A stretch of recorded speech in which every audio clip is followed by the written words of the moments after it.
देखो अब हम पढ़ेंगे जो त्रिकोणमिति के हाइट और डिस्टेंस से रिलेटेड कुछ सूत्र हैं, ठीक है, इनके बारे में।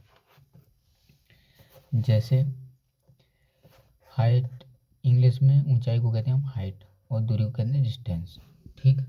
अब हाइट और डिस्टेंस के बारे में कुछ कॉन्सेप्ट हैं, उन्हें समझ लो। The height and distance problems are solved with the trigonometric ratios of the angle elevation in a right angle triangle। अब जैसे कोई ऑब्जेक्ट है और वो हॉरिजॉन्टल लाइन बना रही है, तो जैसे कि ये कौन बनेगा, एंगल ऑफ डिप्रेशन, इसे कहेंगे अवनमन कोण, और ये हो जाएगा लाइन ऑफ साइड, और ये हो जाएगा एंगल ऑफ एलिवेशन, इसे कहेंगे उन्नयन कोण, ठीक है। ट्रिग्नोमेट्रिक रेशियोज इस तरह से होते हैं, साइन थीटा ये हो जाएगी A B upon A C, A B upon A C, या इसे कहते हैं हम लंबवती कोण, ऐसे cos theta B C upon A सी।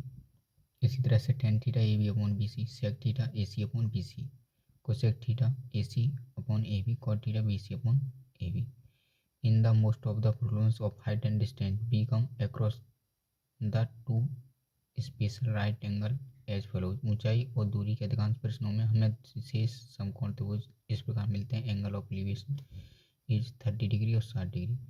ऐसे त्रिभुज जिनके उन्नयन कोण 30 डिग्री या 60 डिग्री होते हैं। ऐसे त्रिभुज जिनका उन्नयन कोण 45 डिग्री होता है, ठीक है। तो क्षैतिज तल पर किसी इमारत के आधार से 70 मीटर की दूरी पर उसके शीर्ष का उन्नयन कोण 60 डिग्री पाया तो भवन की ऊंचाई ज्ञात की। जैसे ये हिंट है, कोई त्रिभुज है, अब इसका एंगल 60 डिग्री है और 60 डिग्री पर 70 मीटर ऊंची दूरी है, तो यहाँ पे 1 यूनिट की वैल्यू देगी 70 मीटर। हमें चाहिए किसकी, 1 मीटर, ये वाली वैल्यू देगी 70 मीटर। हमें चाहिए √3 की वैल्यू, तो ये हो जाएगी 7√3। सब में ये रेशियो काम करेगा 2√3 और 1, तो ये हो जाएगी 70√3 मीटर। इसी तरह से आगे देखेंगे, यदि किसी समकोण त्रिभुज का एक कोण 30 डिग्री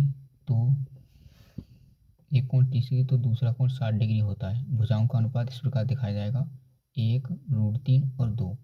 अगर एक कोण 30 डिग्री है, एक कोण 60 डिग्री, जी वाई कंडीशन है, या 30 डिग्री 60 डिग्री, तो यहाँ पे जो वैल्यू आ जाएगी √3 और यहाँ पे 1 और यहाँ पे 2, ये हर जगह 2 रहेगी। अगर कोण ऊपर की तरफ 60 डिग्री है, नीचे की तरफ 30 डिग्री है, तो यहाँ पे 1, यहाँ √3। अगर इस तरह से 30 डिग्री ऊपर है और 60 डिग्री नीचे, तो 1 और यहाँ पे √3, ठीक है, जी रेशियो होगा। If one of the angle of a right angle triangle is 45 degree, then the other actual angle will also be 45 degree and the ratio of the sides will be as shown below। यदि किसी समकोण त्रिभुज का एक कोण 45 degree है, तो दूसरा कोण भी 45 डिग्री होगा। भुजाओं का अनुपात इस प्रकार रहेगा 1 1 और यहाँ पर √3 का रेशियो। अगर ये एंगल भी 45 डिग्री है और ये एंगल भी 45 डिग्री है, तो यहाँ पे जो वैल्यू होगी वो √2 की वैल्यू होगी, यहाँ की जो वैल्यू होगी वो 1 की, और यहाँ की जो वैल्यू होगी 1, ठीक है। इसी तरह से अब हम आगे समझेंगे कि ऊंचाई और दूरी की 50% एक प्रश्नों में जिसमें दो समकोण त्रिभुज बनते हैं, उन्नयन कोण या अवनमन कोण 30 और 60 डिग्री होंगे। उसी तरह से आगे पढ़ेंगे अपन इस टाइप से। अगर ये 30 डिग्री और ये 60 डिग्री हो जाए, तो यहाँ पे जो रेशियो बनेगा वो √3 1 और टोटल दूरी मानी जाएगी 3, यानी ये दूरी बचेगी 2, सही है। यहाँ पे जो वैल्यू होगी वो 2 की, वो 1 की, और यहाँ की जो वैल्यू होगी वो √3 की। जैसे 43.5 मीटर ऊंची टावर की प्रारंभिक स्थिति से भूतल पर खड़ी एक महिला तक शीर्ष का उन्नयन कोण 60 डिग्री था। यह टावर की स्थिति से एक सीधी रेखा में इस प्रकार चलती है कि टावर का उन्नयन कोण उसकी अंतिम स्थिति से 30 डिग्री हो जाता है। वह अपनी प्रारंभिक स्थिति से कितनी दूर चली। अब ये वैल्यू √3 होगी, ये वैल्यू 1 और ये 2, तो √3 की वैल्यू दी है उसने 43.5 मीटर। 2 यूनिट की वैल्यू हमें चाहिए ये दूरी, तो ये हो जाएगी 29√3 मीटर, ठीक है। 1 की है, √3 से क्या कर देंगे यही भाग, और इसके जो डिवाइड वगैरह करेंगे उसके बाद आएगा 29√3 मीटर। इसी तरह से दूसरी कंडीशन बनी इस तरह से, ये 3 की वैल्यू होगी, ये √3 की। अगर 30 डिग्री और 60 डिग्री ऐसे एंगल दिए, तो कोई भवन है और सामने भी कोई चीज़ है, उसके सामने जो एंगल बना वो 30 और इसके सामने जो बना वो 60 डिग्री, तो यहाँ पे टोटल दूरी होगी √3 और ये 3 की और ये 1 की। इसी तरह तीसरी कंडीशन ये बनेगी कि कुछ इमेज ऐसी हो, यहाँ पे 60 डिग्री एंगल, यहाँ 30 डिग्री, और यहाँ टोटल जो हाइट वगैरह देगी वो √3 की वैल्यू होगी। तो ये 1 की वैल्यू हो जाएगी और ये हो जाएगी 3 की वैल्यू पूरी। इसी तरह से आगे कंडीशन दी है कुछ इस तरह से कि यहाँ पे 30 डिग्री और टोटल एंगल 60 डिग्री और ये पूरी डिस्टेंस दे रखी है 3। तो यहाँ पे ये पहली वैल्यू हो जाएगी छोटी वाली 1 और ये बचेगी 2 वैल्यू और ये वैल्यू हो जाएगी √3 की। अगर कुछ कंडीशन ऐसे दे रखी है कि यहाँ पे जो एंगल है वो 30 डिग्री, ये एंगल 60 डिग्री, तो यहाँ पे जो ऊपर वाली वैल्यू हो जाएगी 1 और टोटल वैल्यू मान लेंगे 3, नीचे वाली वैल्यू होगी √3। इसी तरह से कुछ एंगल ऐसे बना हुआ है कि ये 60 डिग्री है, 30 डिग्री है, तो यहाँ पे जो ऊपर वाली जो वैल्यू होगी ऊंचाई की वो हो जाएगी 1 और ये वैल्यू हो जाएगी 3 और ये वैल्यू हो जाएगी √3। अगर कुछ इस तरह से है कि यहाँ पे 30-60 डिग्री, यहाँ √3, तो यहाँ पे ऊपर वाली वैल्यू हम मान लेंगे कितनी 3 और यहाँ पे मान लेंगे 1, एवं एंगल बदल जाते ऊपर 60 और नीचे 30 है, ठीक। तो यहाँ पे 1। जैसे एक ऊर्ध्वाधर खंभा ऊर्ध्वाधर टावर को समतल जमीन पर इस प्रकार रखा गया है कि खंभे के शीर्ष से टावर कोण को 60 डिग्री और खंभे के शीर्ष से टावर के आधार का अवनमन कोण 30 डिग्री है। यदि टावर की ऊंचाई 76 मीटर है तो खंभे की ऊंचाई मीटर में ज्ञात करो। तो ये 60 है, ये √3 है, ये √3 है, ठीक है। तो टोटल वैल्यू कितनी दी है उसने 76, इधर h मान लेंगे और ये वैल्यू दी है 30 मीटर। तो यहाँ पे देख लेंगे हमारे पास 4 यूनिट की वैल्यू कितनी है 76 मीटर और तो 1 यूनिट की वैल्यू कितनी आ जाएगी 19, 4 से कैंसिल करेंगे जा जाएंगे 19। इन the most of the problems of this type हम क्या करेंगे, ज़्यादातर क्या पूछी जाएगी सी बी ज़्यादातर क्वेश्चनों में और ए बी। दूसरी टाइप से इसी टाइप के क्वेश्चन बनेंगे कुछ ऐसे हाइट दे रखी हो तो थीटा कोण है, θ2 कोण इधर होगा, θ1 कोण और दूरी मान लेंगे d। तो यहाँ पे d बराबर होगा h cot θ1 माइनस cot θ2, ठीक है। कुछ इस टाइप से हो 1 √3 माइनस 1, ये 30 डिग्री है और ये 45 डिग्री है। तो ये वैल्यू बह जाएगी 1 की और ये हो जाएगी √3 माइनस 1 की और ये 1 की। दूसरी कंडीशन 30-60 को एंगल है तो यहाँ पे ये 2 की वैल्यू ये 1 की और √3 की, सही है। जैसे ये सवाल है, एक खंभे की छाया 5 मीटर कम हो गई जब सुनील की ऊंचाई 30 डिग्री से 60 डिग्री तक बढ़ गई तो खंभे की ऊंचाई क्या होगी। तो हम इसमें क्या करेंगे कि ये वैल्यू देखिए √3, ये वैल्यू मान लेंगे 1, ये मान लेंगे 3, टोटल वैल्यू मान लेंगे 3। तो यहाँ पे खंभे की छाया 5 मीटर कम होगी। तो यहाँ पे देख लेंगे गिवन दैट 2 यूनिट की वैल्यू है कि 5 मीटर, हमें चाहिए 29 √3 ए बी, तो 5 √3/2 मीटर, ठीक है। इस तरह से कुछ कॉन्सेप्ट होंगे कि यहाँ पे √3 है, यहाँ 1 है, यहाँ √3 माइनस 1 है, 45 60 डिग्री का एंगल है, तो ये वैल्यू हो जाएगी √3 माइनस 1, ये 1 की है √3 की। अगर इस तरह से कोई कॉन्सेप्ट है कि यहाँ पे 2 है, यहाँ √3 है, यहाँ पे 1 है और ये एंगल है 15 डिग्री और 30 डिग्री के, ऐसे ही कुछ इमेज ऐसे बन जाए कि यहाँ पे थीटा है, यहाँ 2 थीटा है, ये एच है, तो यहाँ पे एक्स जी वाई, तो यहाँ पे लगा देंगे हम h² बराबर y² माइनस के x²। यहाँ पे ये कॉन्सेप्ट काम करेगा, ठीक है। थीटा और 2 थीटा का एंगल है तब। जैसे ये एंगल है कुछ इस तरह से इमेज दी है कि ये 60, टोटल एंगल 60 है और ये एंगल 30 है। तो यहाँ पे हम देख लेंगे √3 की वैल्यू देखिए उसने 200 मीटर। सवाल है 200 मीटर ऊँचे भवन, मीटर ऊँचे टावर के शीर्ष पर खड़ा एक व्यक्ति एक कार को 60 डिग्री के अवनमन कोण पर देखता है, थोड़ी देर अवनमन कोण 30 डिग्री हो जाता है। इस अवधि के दौरान व्यक्ति तय की दूरी पूछ रहे हैं, ये 2 की वैल्यू पूछ रहे हैं। तो यहाँ पे √3 यूनिट की वैल्यू दी है उसने 200 मीटर, 2 यूनिट की वैल्यू चाहिए हमें, तो ये हो जाएगी 400 √3, सही है, बटे 3 मीटर आंसर। अब आगे देखेंगे हम कि यदि तीनों उन्नयन कोण पूरक हों तो यहाँ पे लगा देंगे h² बराबर x इंटू वाई, h बराबर √xy। जैसे h ये हो जाएगा 90 माइनस थीटा और यहाँ मान लेंगे थीटा, 90 में से थीटा, ये एंगल हटा के बनना हो जी, तो यहाँ पे ये टोटल वैल्यू y मान के चलेंगे और ये वैल्यू मान के चलेंगे x, ठीक। अब कुछ स्पेशल केस हैं, जैसे कुछ इमेज ऐसी बननी है और यहाँ पे θ2 θ1 है और h ये बराबर है, तो यहाँ पे a की जो वैल्यू होगी वो होगी h cot θ2 प्लस cot θ1, ठीक है। या फिर इस टाइप से इमेज है θ2 जे h दे रखी है, तो यहाँ a की वैल्यू जो होगी वो होगी h into cot θ2 plus cot θ1। जैसे 60 मीटर चौड़ी सड़क के दोनों और समान ऊंचाई के दो खंभे खड़े हैं, खंभों के बीच सड़क के एक बिंदु पर खंभों के शीर्ष की ऊंचाई 30 डिग्री और 60 डिग्री है, तो खंभों की ऊंचाई क्या होगी। तो यहाँ पे हम देखेंगे गिवन दैट 4 यूनिट की वैल्यू दी है उसने 60 मीटर, देन √3 यूनिट की वैल्यू आएगी 15√3 मीटर। ठीक है, इसी तरह से ये देखो दो टावर पी और क्यू के आधार के ठीक मध्य में उनके शीर्ष का उन्नयन कोण 45 डिग्री और 60 डिग्री है। पी और क्यू की ऊंचाई का अनुपात क्या है? तो ये हमारे पास पी और क्यू के दो टावर हैं, 45 डिग्री और 60 डिग्री के एंगल बनने हैं। यहाँ पे 1 इसे मान के चलेंगे 1 और ये √3 और ये 1, तो यहाँ पे पी अनुपात क्यू का अनुपात होगा 1√3। ठीक है, 1√3। इसी तरह से कोई इमेज अगर इस टाइप से यहाँ पर θ1 एंगल है, यहाँ पे θ2 एंगल है, तो क्या करेंगे अब हम ऐसी स्थिति में कि h बराबर a cot θ2 माइनस cot θ1 लगाएंगे। ठीक है, जैसे ये इमेज है 17 मीटर ऊंचे एक खंभे सी के शीर्ष से एक सीधे टावर के शीर्ष का उन्नयन कोण 60 डिग्री था। यदि टावर 57.5 मीटर लंबा था तो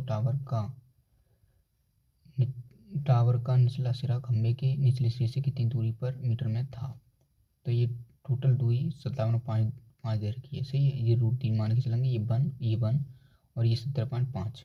ठीक, अब गिवन दैट √3 की वैल्यू दी है 40 मीटर, कितनी दी है 40 मीटर, ये माइनस कर देंगे, √3 की वैल्यू निकाल लेंगे, 57 में 17.5 कटाएंगे तो √3 की वैल्यू आएगी 40 मीटर।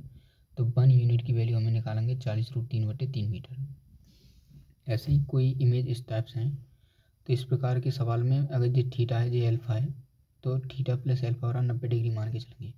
ठीक है, पूरक होते हैं इसलिए x² बराबर लगाएंगे h1 h2 या x बराबर √h1 h2।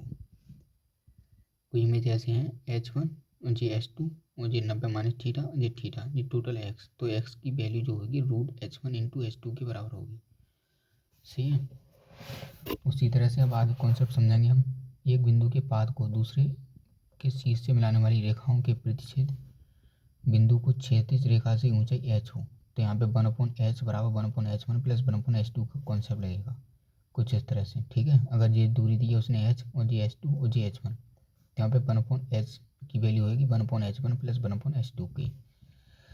इसी तरह से अगला कॉन्सेप्ट है if both angles of elevation are not complementary then we will solve those problems by using the right angle triangles ABD and BCD।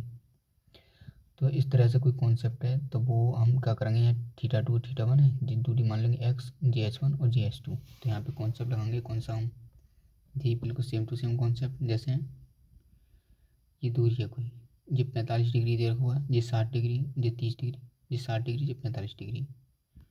तो यहाँ पे 1 यूनिट की वैल्यू कितनी दी है उसने 200। दो पेड़ एक सड़क के विपरीत किनारे पर हैं, दोनों पेड़ों के बीच की दूरी 400 मीटर है।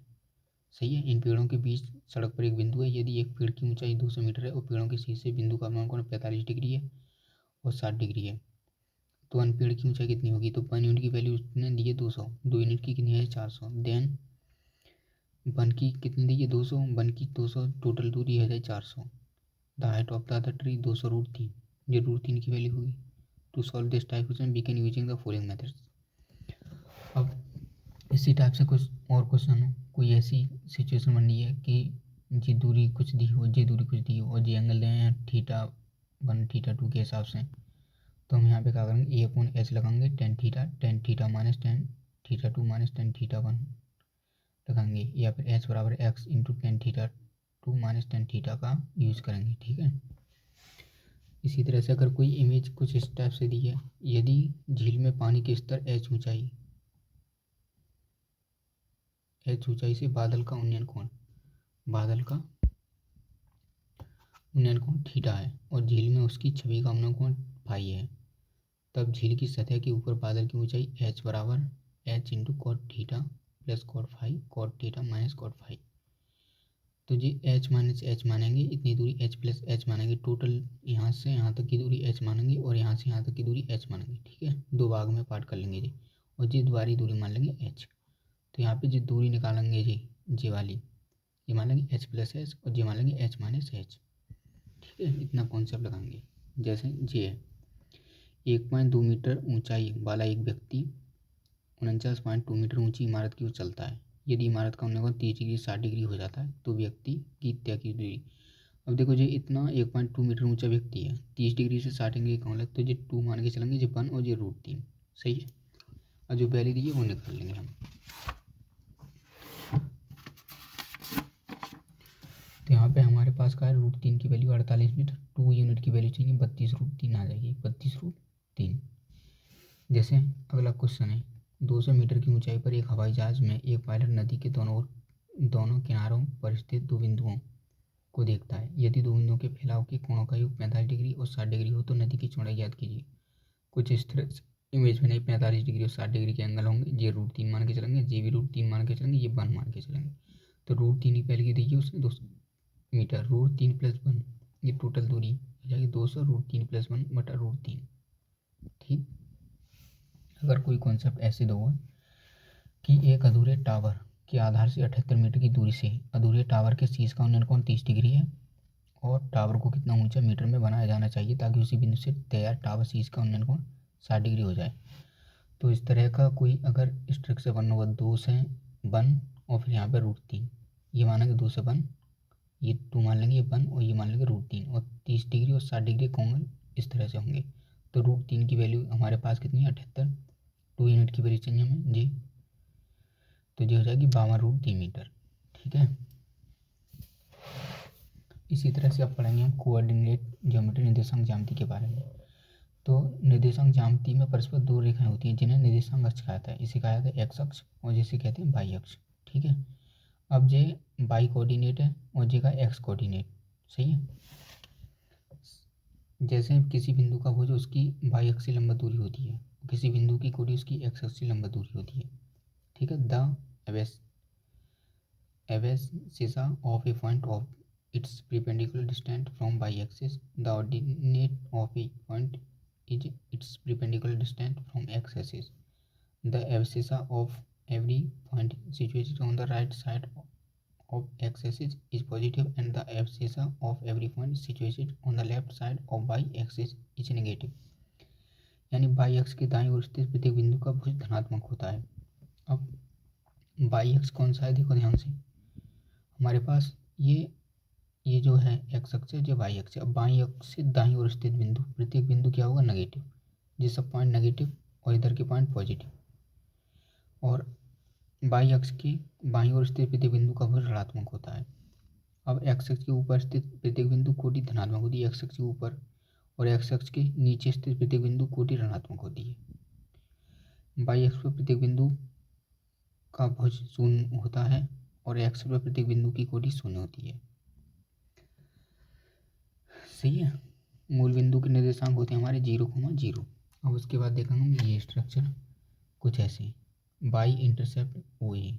अब ये ओ ए, इसको ये बाई है, ये रेखा काट रही है। ठीक। ओ ए को ये रेखा काट रही है, बाई इंटरसेप्ट कर रही है इसे रेखा को। सही है। या फिर बाई इंटरसेप्ट ओ बी। अब ये ओ और बी को ये काट रही है, ये रेखा है, इसे काट रही है ओ बी। सही। ये एक दूसरे को क्या कर रहे हैं, क्रॉस कर रहे हैं। इसी तरह से ये by intercept O C intercept जे, ओ सी को काट रही है ये रेखा। ठीक। तिरछी एक्स अक्ष के लिए बाई अंतखंड होता है 0, बाई के लिए प्रत्येक रेखा के लिए बाई अंतखंड होता है 0। अतः बाई होगा धनात्मक अगर मूल बिंदु के ऊपर मापा जाता है तो, और ऋणात्मक हो यदि मूल बिंदु के नीचे मापा जाता है तो। ठीक। इसी तरह से यदि एक रेखा बिंदु ए पर एक्स अक्ष को काटती है तो मूल बिंदु ओ से बिंदु ए की दूरी अर्थात ओ ए को कहते हैं हम एक्स अंतखंड कहा जाता है। सही है। यदि एक रेखा बिंदु ए पर एक्स अक्ष को काटती है तो मूल बिंदु से ओ बिंदु की दूरी अर्थात ओ ए को एक्स अंतखंड कहता है। ओ ए को कहेंगे एक्स अंतखंड। ये बाई इंटरसेप्ट करिए, ये एक्स इंटरसेप्ट करती है रेखा को, तो ओ ए को हम कहेंगे एक्स अंतखंड। अब बाई अक्ष के लिए अंतखंड एक्स अंतखंड होगा 0, एक्स अक्ष के समांतर प्रत्येक रेखाखंड के लिए एक्स अंतखंड बराबर 0। सही है। एक्स धनात्मक होगा अगर मूल बिंदु के ऊपर मापता है और ऋणात्मक अगर मूल बिंदु के नीचे मापा जाता है। फिर आगे देखेंगे, एक सीधी रेखा एक्स अक्ष धनात्मक वामावर्त दिशा में मापी गई के साथ जो कोण बनाती है उस रेखा का झुकाव कहा जाता है। रेखा के झुकाव को आमतौर पर थीटा द्वारा निरूपित किया जाता है। जैसे ये देखो, ये रेखा का झुकाव है और ये थीटा कितना है 45 डिग्री, ठीक है, कितना है ये 45 डिग्री। इसी तरह से अब हम आगे देखें डिस्टेंस फार्मूला, दूरी सूत्र। तो डिस्टेंस फार्मूला में distance of the point x into y from origin, मूल बिंदु से एक्स कॉमा वाई की दूरी होगी root x square plus y square. दो बिंदुओं के बीच की दूरी, बिंदु x1 y1 और x2 y2 के बीच की दूरी तो जो हो जाएगी रूट x1 माइनस x2 का square plus y1 minus y2 का होल स्क्वायर। इसी तरह से दो बिंदु k प्लस 1 कॉमन 9 और 4 कॉमा 6 के बीच की दूरी याद कीजिए। तो यहाँ पर रूट x1 माइनस x2 का होल स्क्वायर प्लस रूट जो whole root y2 minus y1 का होल स्क्वायर लिखा गया, हमारा आंसर आएगा कितना 11 कॉमा माइनस के 5। इसी तरह से सेक्शन फार्मूला होता है the coordinate of A point which इंटरली divides the line joins by the point x1, y1 and x2, y2 in the ratios m अनुपात n, then उस बिंदु के निर्देशांक जो बिंदु x1, y1 तथा x2, y2 से जुड़ने वाली रेखा को m अनुपात n के अनुपात में आंतरिक रूप से विभाजित करते हैं, तब x के जो निर्देशांक है वो mx2 प्लस एन x1 बटे m प्लस n, y के जो निर्देशांक m/2 प्लस एन y1 बटे m प्लस n। कुछ इस तरह से स्ट्रक्चर बना है, m और n दो अनुपात में विभाजित करेगी कोई बिंदु।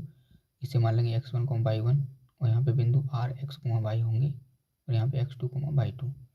If r x, y divides the line segment externally in the ratio m अनुपात n, यदि r x, रेखाखंड x, y रेखाखंड को m अनुपात n के अनुपात में बाह्य रूप से विभाजित करता है तो x बराबर mx2 माइनस एन x1 बटे m माइनस n, y के पॉइंट होंगे m/2 माइनस एन y1 बटे m माइनस n। कुछ इस तरह से m पी के बिंदु माने जाएंगे x, y1, क्यू के बिंदु x2, y2 और r के बिंदु x, y। Note if point is mid point then m बराबर n बराबर 1, यदि मध्य बिंदु है तो m बराबर n बराबर 1, तब x के पॉइंट होंगे x2 प्लस x1 बटा 2, y2 प्लस y1 बटा 2। अब कुछ एग्जाम्पल्स हैं, जैसे उस बिंदु के निर्देशांक यदि जो 5, 2, 9, 6 को जोड़ने वाली रेखा को आंतरिक रूप से 1:3 के अनुपात में विभाजित करें तो इसे सूत्र लगाएंगे x बराबर mx2 n x1 बटे m plus n 1 into 9 plus 3 into 5, सही है, 1 प्लस 3 24/6। निर्देशांक आ जाएंगे x के 6, x का पॉइंट वैल्यू 6, सेम y की value m/2 plus n y1 1 into 6 plus 3 into कितनी हो जाएगी माइनस के 2 बटे 1 प्लस 3 0/4, तो ये हो जाएगी 0। The coordinates of the required point पहले x पर y 6 इंटू 6, 0 6, 0। इसी तरह से आगे देखेंगे हम कि निर्देशांक a 6,3 वाला एक रेखाखंड AB को बिंदु 0,5 से 2:3 के अनुपात में विभाजित किया जाता है तो b की निर्देशांक याद कीजिए। तो एंड से जैसे यहाँ से मान लेंगे 6,3, इसे 2:3 में तो इसे 2 मान लेंगे, इसे 3, इसके बिंदु x, y, x2, y2 और इसके मान लेंगे 0,5 मध्य बिंदु के निर्देशांक, ठीक है। बिंदु P मान लेंगे, इसे सूत्र लगा देंगे mx2 n x1 बटे m प्लस n, तो 0 2 0, ठीक है। 0 क्यों लिए, क्योंकि x की वैल्यू 0 है। 2x2 प्लस 6 इंटू 3 x2 की वैल्यू आएगी माइनस के 9, y को m x2 plus n y बटे m प्लस n, तो 5 2 इंटू y2 प्लस 3 इंटू 3 बटे 5, तो 5 माइनस 9 टू y2 की वैल्यू आएगी 8। इसलिए हमारा आंसर होगा s2, y2 बराबर minus 9 into 8। What is the mid point of the mn between the points m 2 into 6 and n 8 into 4। तो बिंदु m 2 इंटू 6 एंड n 8 4 के बीच mn का मध्य बिंदु क्या है। अब जो कोई स्ट्रक्चर है mn और इसका मध्य पॉइंट कितना है, मध्य बिंदु यूजिंग मिड पॉइंट फार्मूला। तो p बराबर x1 प्लस x2 बटा 2, y1 प्लस y2 बटा 2, 2 प्लस 8 बटा 2 10 बटा 2 5, y1 प्लस y2 बटा 2 6 प्लस 4 बटा 2 10 बाई 5। तो mid point of mn is 5 into 5। Slope of a line, रेखा की प्रवणता। Tangent tan of angle between line and plus v X axis, रेखा और प्लस एक्स अक्ष के बीच की कोण की टेंजेंट। कुछ इस तरह से स्ट्रक्चर बनेगी, ठीक है। Slope of A vertical line, तो इसका जो फार्मूला होगा वो होगा क्या, स्लोप ऑफ द रेखा की प्रवणता in general form X plus V I plus C बराबर 0, देन m बराबर coefficient of X coefficient of Y, सही है, बराबर माइनस ए बटा B. Slope of the line passing through X into x1 by one and x2 by two is x1 of by one और x2 by to से गुजरने वाली रेखा बढ़ता है। स्लोप m बराबर y two minus y one बटा x2 माइनस x1। अब मिरर दर्पण प्रतिबिंब, तो mirror image of x y with respect to x is x minus y. X जो पड़ता है x वाई का दर्पण प्रतिबिंब x माइनस वाई होता है, सही है। और mirror image of x y with respect to y x ये होता है x is minus x y. Y x के पड़ता है x वाई का दर्पण प्रतिबिंब होता है minus x y. Mirror image of x y with respect to origin is minus x minus y. मूल बिंदु के पड़ता x वाई दर्पण का प्रतिबिंब माइनस एक्स वाई होता है। इमेज कुछ इस तरह से बनेगी, ठीक है। Use the concept of the find coordinates of the image of A point. किसी बिंदु के प्रतिबिंब का निर्देशन करने के लिए इस अवधारणा का उपयोग करें। कौन सी अवधारणा? बिंदु से दर्पण की लंबा दूरी, दर्पण से दूरी एवं प्रतिबिंब से दर्पण की लंबा दूरी आपस में बराबर होती है, दोनों एक ही सररेखा पर स्थित होती है। Find the reflection of A point G5 5, +3 across the line x1 पर बिंदु G5 +3 का प्रतिबिंब याद कीजिए। तो reflection 2 into mirror point minus given point 2 into 1 minus +3 बराबर 2 माइनस 3 बराबर -1। रिफ्लेक्शन हो जाएगा -1 × 3, ठीक है, -1 × 3। अब angle between two lines of slope m1 and 2 is tan theta, then tan theta बराबर plus minus m1 minus m2 1 plus m1 × m2, ठीक है। If line are parallel then theta बराबर 0, तो tan 0 बराबर 0 m1 m2 plus 1 m1 × m2 m1 बराबर m2। अगर theta की value 0 है तो रेखा की जो प्रवणताएं होंगी वो m1 बराबर m2 होगी। ये थीटा की वैल्यू कितनी है 90 डिग्री, तब m1 प्लस m1 m2 बराबर 0, यानी m1 m2 बराबर हो जाएगी -1। रेखाओं के समांतर होने का जो प्रतिबिंब होता है, समझ गए, वो होता है m1 बराबर m2। और रेखाओं के लंबवत होने का जो प्रतिबंध होता है, जो शर्त होती है, वो होता है m1 × m2 बराबर -1, ठीक है। इसी तरह से जो पॉइंट है, points of intersection of two lines a1 x b1 y plus c1 बराबर 0 e2 x plus b2 plus c2 बराबर 0। तो इफ a1 बटा a2 b1 बटा b2 c1 बटा c2 lines are overlapping each other, इसके होंगे unlimited solution. If a1 बटा a2 बराबर b1 बटा a2 बराबर नहीं c1 बटा c2 लाइन्स आर पैरेलल, समांतर होती हैं और इसका नो सॉल्यूशन, सही है। यहाँ पे क्या होगा, एक दूसरे को प्रतिच्छेद कर रही होंगी, मतलब एक के ऊपर एक रेखा जारी होगी, यहाँ पे समांतर होंगी, यहाँ पे क्या होंगी, इंटरसेक्टिंग, एक दूसरे को प्रतिच्छेद कर रही होंगी। a1 बटा a2 बराबर नहीं b1 बटा d2 बराबर c1 बटा c2 लाइन्स आर इंटरसेक्टिंग और वन सॉल्यूशन। यहाँ पे होगा एक सॉल्यूशन, यहाँ पे कोई सॉल्यूशन नहीं, यहाँ पे अनगिनत सॉल्यूशन।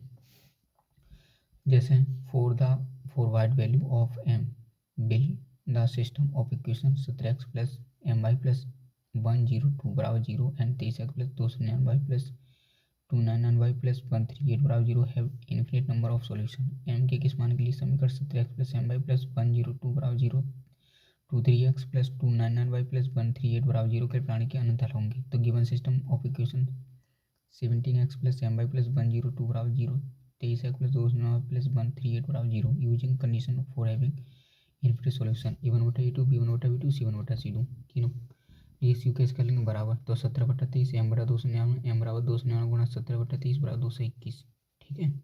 दूरी से दिया हम वो बराबर कर लेंगे हम।